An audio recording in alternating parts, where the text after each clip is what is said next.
எழுதிருவேன். அதிலே இடத்துல பாத்தீங்கன்னா முதல் ஆண்டவர் பேசுறாரு, ஆவியானவர் பேசுறாரு, ரெண்டாவது பிசாசு பேசுவான். நீங்க நல்லா கவனிங்க, சபையில ஆவியானவர் பேசுவார். இத நீங்க கேட்டு ஆமென் அல்லேலூயா அப்படி குதிச்சு ஆமென். சில சபையில எழுச்சி நின்று குதிச்சு கையை தான் தட்டுவாங்க. அல்லேலூயா. நம்ம அப்படி பண்ணணும்னு அவசியம் இல்லை. ஆனா ஆமென் அல்லேலூயா சொல்றோம். ஆனா முடிஞ்சு போன உடனே பிசாசு வருவான் உங்கள் கேட்ட சத்தியத்தை எடுத்து போடுறதுக்கு. அல்லேலூயா. இயேசு அற்புதமா சொல்றாரு, வழியருகே விதைக்கிறவன், முள்ளுகள் மேல விதைக்கிறவன், கற்பார்கள் மேல விதைக்கிறவன், நல்ல நிலத்துல விதைக்கிறவன். நீங்கள் எந்த நிலத்துல இருக்கிறீங்க? அல்லேலூயா. உங்களுடைய இருதயம் எப்படிப்பட்ட நிலமா இருக்குது? வசனத்தை கேட்கறீங்க, வழியருக விதைச்சவங்களா இருக்காதீங்க.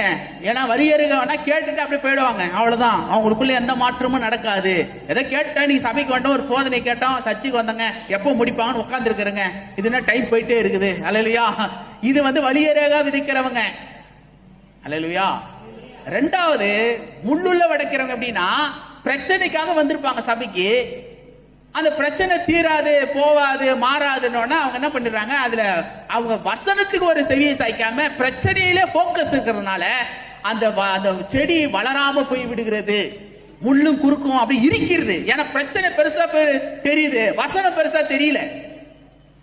மூணாவது, அவங்க இருதயத்தை அவங்க விதைக்கிறாங்க. ஆனா எங்க விதைக்கிறாங்கன்னா, கல்லான இருதயம். அதாவது இருதயத்துல எந்த மாற்றமும் இருக்காது. இருதயம் கடினமா இருக்கும், எது சொன்னாலும் ஏத்துக்கிற உள்ளமா இருக்காது. அல்லேலூயா. இவங்களுக்கு சொல்றாங்க, அவங்களுக்கு சொல்றாங்க, இவங்களுக்கு சொல்றாங்க, ஆனா எனக்கு சொல்லல. நான் பர்ஃபெக்ட் அப்படி இருக்க கூடாது. ஆண்டவர் எனக்காக பேசிட்டு இருக்கிறார். இருதயம் அப்படி திறந்த இருதமாய், அல்லேலூயா, கர்த்தருடைய வசனத்தை கேட்கிற உள்ளத்தை திறக்கிற இருதயமாய், அந்த கடினமா இருக்கிற இதுல விதைச்சா வளராது. நாலாவது, நல்ல நிலம். நான் நம்முடைய சபையில நல்ல நிலமாய் இருக்கிற விசுவாசியா நீங்க மாறணும். ஆனா ஒரு சிலர் எப்படி இருப்பீங்கன்னா, வழியருகே விதைக்க இருப்பீங்க. ஏன்னா இப்பதான் வந்திருப்பீங்க. அல்லேலூயா. வசனத்தை கேட்பீங்க. ஏன்னா வசந்த் இயேசுவே ஒருவேளை தெரியாம கூட இருக்கலாம். அல்லேலூயா. அது வழியருகே விதைக்கிற மாதிரி ஏதோ வந்தங்க, ஏதோ நடக்கும் பார்த்தங்க. ரெண்டாவது, பிரச்சனையை போக்கஸ் பண்றவங்க அவங்களும் நிலைக்க முடியாது.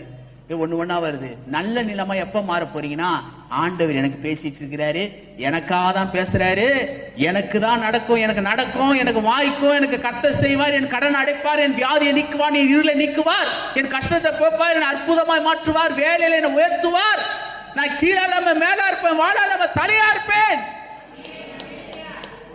எனக்கு தான் ஆவியானவர் பேசுறாரு, வசனத்தின் படிதான் நான் செவியை சாய்ப்பேன்.